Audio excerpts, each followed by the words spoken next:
Good Sunday morning to you. This is another Sunday where we are not physically in person, and there's obviously some disappointment in that. But I've been trying to think, what can we do now that we couldn't do? And today is one example of what we can do.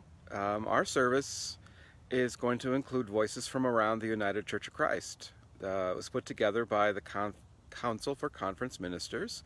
We would probably not have considered doing this. We would have just gone forward with our own service if we were only meeting in person. We're also going to be a part of the service. You'll see our faces, you'll hear our voices as well. But this is kind of an example of things that we can do now that we either couldn't or maybe wouldn't. And that's how I want to think about the questions of reopening or returning to worship in person. A lot of churches are struggling with that question, and I'm really not as interested in the questions of when are we reopening as to what can we add or what can we do that we can do now that we couldn't or wouldn't. Does that make sense?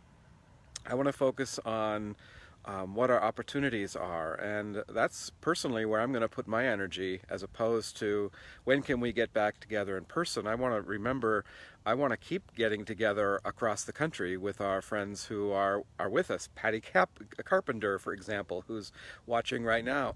I want to know how to expand our congregation.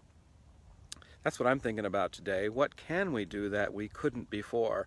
Now that is probably more applicable to the church than some of your personal lives, where there are more restrictions that you're feeling about personal health. But today I'm choosing to be pretty optimistic, and hope to see you at 10 o'clock. I will be watching with you, and we can comment back and forth on the chat on Facebook and Zoom. 10 o'clock Mountain. Bye.